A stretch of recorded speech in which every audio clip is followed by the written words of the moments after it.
Si on lit maintenant avec attention certains articles de Gilbert Durand au début des années 60, on est confronté à un phénomène curieux.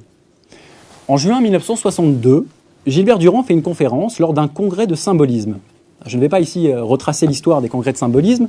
qui ont été fondés, organisés et financés par un médecin suisse passionné de Kabbale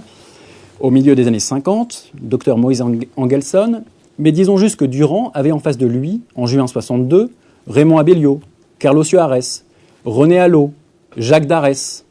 de la revue Atlantis. Autrement dit, une assemblée qui aurait accueilli à bras ouverts un exposé sur l'imagination gnostique. Au lieu de quoi, Durand fait une communication dans la veine matérialiste de sa thèse et dans laquelle il reprend la théorie réflexologique pour éclairer le mécanisme de l'imaginaire et du symbolisme. 5 mois plus tard, en novembre 62, Durand fait de nouveau une conférence pour les mêmes congrès de symbolisme. Congrès dont l'organisation a entre-temps évolué et dont les anciens piliers ésotéristes, comme Raymond Abellio par exemple, ont été écartés. Et là, contre toute attente, Gilbert Durand fait un exposé où il n'y a plus la moindre trace des théories réflexologiques et du matériel ethnologique qui était pourtant au fondement de sa thèse et de son précédent exposé. Dans cette conférence de novembre 62, Durand pose que le symbolisme est, je cite, « une sorte de gnose, une connaissance béatifiante, une connaissance salvatrice ».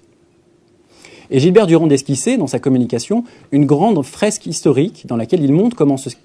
ce qu'il appelle l'imagination symbolique, qui n'est autre que l'imagination gnostique, comme il l'admet de façon explicite dans son texte, c'est-à-dire la capacité individuelle à se hisser vers la transcendance divine,